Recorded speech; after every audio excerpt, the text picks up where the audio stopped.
Good morning. Are you Melissa Taylor? Yes, ma'am. What do you have on your... Oh, this is my son, Brandon Taylor. Why'd you wear that this morning? Because he's my entire world and he's messing me there. Okay. Ms. Taylor, this is your initial... No, you were here before. Did you get someone hired?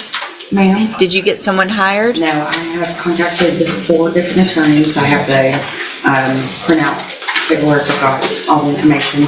They're extremely expensive. I've not been able to get the funds gathered for that. Who'd you talk to? I spoke to, I have it down Where? a month ago. Where'd you... Right in my phone. Okay. Did you talk to some more since that last court date? The last hearings. You asked, you instructed me to get 3 quotes. That was what I did. I can get that turned into you after. Okay. If I test you this morning, you can have anything in your system? Have a seat in the jury box. We're going to text. Whoa. This hearing just flipped instantly. What started as a routine bond check turned into a courtroom disaster the second that drug test came back positive. And notice the judge's reaction here. No hesitation, no second chances. In bond hearings, violating release conditions is basically the fastest way to lose the court's trust. Ms. Taylor, you tested positive for amphetamines, methamphetamines, and ecstasy. And so at this time, I'm going to find that that is a violation, obviously, of your bond conditions. And I'm going to raise your bond in your case to $100,000. Well, let me look at it real quick. I'm going to, let's see. In one of your cases, you're charged with assault on a peace officer, the other credit or debit card abuse. In each of those cases, I'm raising your bond to $100,000 in each case. Okay. If you make the bonds in those cases, you are ordered to wear a drug patch at all times, get it tested at the appropriate times, and then we will move forward with your case. Can I ask a question, please? Am I about to be arrested? Yes, you're going into custody right now. Okay. I have a child. You shouldn't be using ecstasy and methamphetamine. If you have a child, you can go back with the bailiff. Go back with the bailiff right now. Go back with the bailiff. Go with the bailiff. And this is the moment the emotional weight really hits. Melissa mentions her child right as deputies move in to take her into custody. But from the judge's perspective, the issue is public safety and compliance. Courts take drug use during bond extremely seriously, especially when children are involved. You can literally hear the tension in the room. My child is missing, and he's with a terrible person. Sir, you're Denzel Lewis. And Mr. Lewis, you were previously in court, entered a plea of guilty to the third-degree felony offense of unlawful possession of a firearm by a felon. The agreement was for a cap of 6 years in prison. I've received the pre-sentence report. Has everyone had an opportunity to review that report? Yes, Your Honor. Yes, Judge. Are there any additions or corrections? Just argument from the defense. Not from the state. In addition, I have received the jail incident reports, which have been turned over to counsel. Have you both had an opportunity to review those? I have. Also, I have received this morning and now reviewed, it looks like 4 letters of support that Ms. Holmes brought today. Mr. Smith, have you had an opportunity to review those as well? All right, then Ms. Holmes, you may proceed. Thank you, Your Honor. In looking at the PSI report, Mr. Lewis does have obviously previous criminal history spanning from juvenile and to adulthood. The priors that he has, it appears, with burglary of a habitation. It looks like 3 cases, but they ran concurrently, in which he was placed on probation and had a revocation, in which he was sentenced to 8 years in TDC. He has since been discharged from that, Your Honor, and after being released, there was this traffic stop, which resulted in a firearm being found in the vehicle in which Mr. Lewis was driving. Obviously, in reading his response to the PSI officer, I would allow him to elaborate more on that. Obviously, he did plead guilty to the offense, taking responsibility, and we are seeking probation in this case, Your Honor. We believe that at this point in Mr. Lewis's life, he understands, obviously, being incarcerated before, that it's not somewhere that he wants to go back and spend potentially 6 additional years of his life. He would like this opportunity on probation to have that opportunity to spend and get back on track with employment, to take care of his family and provide for his family. And reading those support letters, Your Honor, he does have support here from family and friends in the community that are willing to step up and help him to make sure that he is a productive citizen and he gets back on track and understands that there's just certain things with being a convicted felon that he cannot do. And I think at this point he understands that, Your Honor, and we are asking that the court give him the opportunity to be placed on probation and to finish his term while on probation. Well, I guess before we go any further, I want to make sure I understand, because Mr. Lewis, your version of this is that it wasn't your gun, it was in your girlfriend's purse, and you didn't even know her purse was in the car.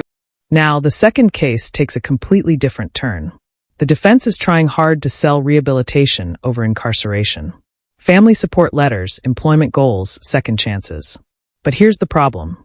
Judges don't just listen to words, they compare them against behavior. And that upcoming exchange, it changes everything. Bless, the gun was in the purse in the car. So either you are guilty or you're not guilty of the offense. And so if you knew about it, then you're guilty. If you didn't, then a jury needs to decide. I'm pleading guilty because I was driving the car, and by me driving and then finding their gun, that's like But the law, that's not what the law is. Okay? So you don't get to just take a deal or plead guilty because that's what you want to do. When you were here before, you stood in front of that clerk, you put your hand up, swore that you were going to tell the truth, and I said, are you pleading guilty freely and voluntarily, or are you pleading guilty because you did what they charged you with? And I was, and I still am. Okay. All right. This is a huge legal moment right here. The judge is basically saying you can't plead guilty just because it feels convenient. In criminal court, a guilty plea has to match the actual facts of the case. If the defendant truly didn't know the gun was there, then legally the case should go to trial, not end in a plea deal. The judge is locking him into his sworn statements. Judge, I think he's been given probation before. It was not successful. He's been revoked. The actions in the jail clearly show he doesn't have any respect for authority or rules. I don't feel like he's a proper candidate for probation, so we're asking for a 6-year sentence in TDC. So, Mr. Lewis, one thing I noticed in several of these letters that friends and family members said, I think 3 of them actually used the word respectful, that you're a respectful young man. What has been going on in our jail is the furthest thing from respectful that I've seen.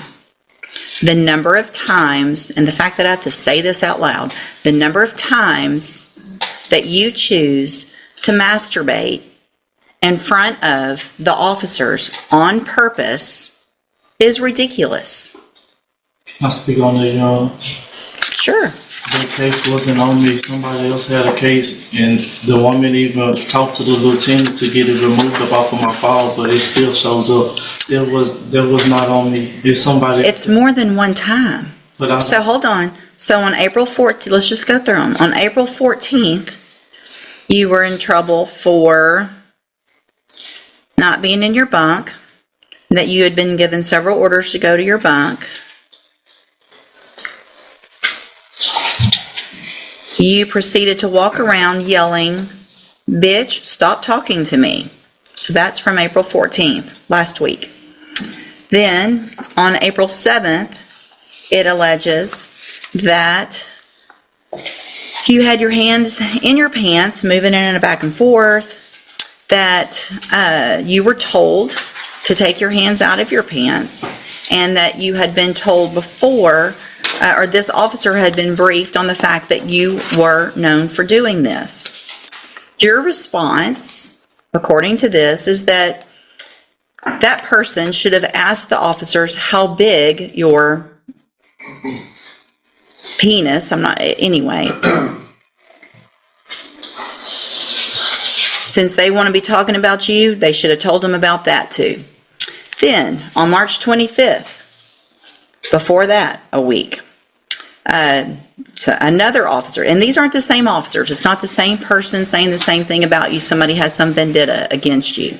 So on March 25th, started to do rounds. Noticed that you were watching the person doing rounds. Had his hand over his midsection as if he was rubbing on himself. March 18th, another different officer. Notice monitoring the bunk. There you are, laying on your back, stroking your penis in a back and forth motion, told not to do so. January 24th, 2025, you're in trouble for walking around. This one, notice the way you're laying on your bunk in a way, making motions under the blanket, walked past, turned around to see if you were still doing it. Then you supposedly look at this officer and say, I'm not doing anything, while you lifted the blanket up for that officer to see it.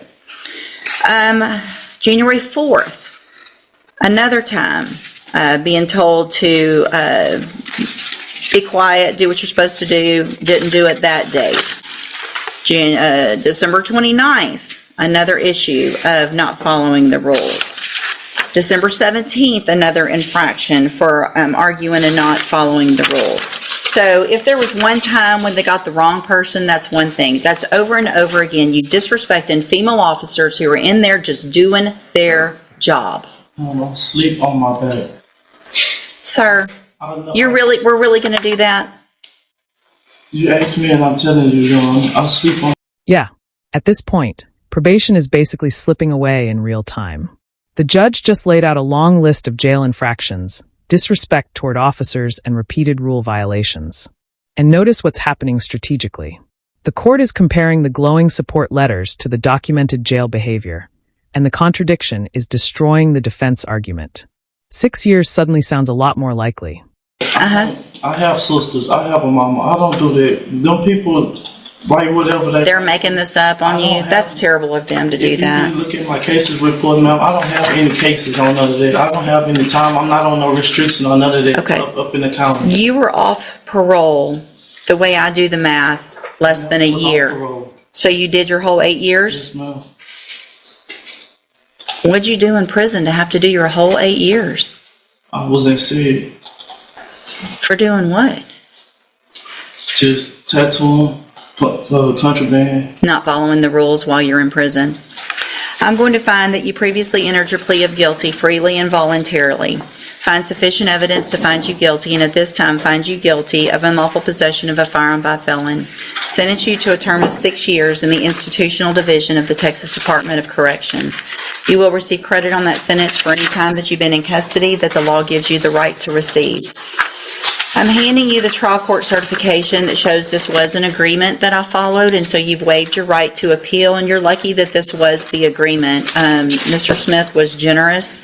The fact is, you could have been enhanced to a second-degree felony because of your history, and you're lucky you weren't. I have also handed you a written admonishment regarding your ineligibility to possess a firearm or ammunition. Obviously, you know this, but I'm required to read this to you.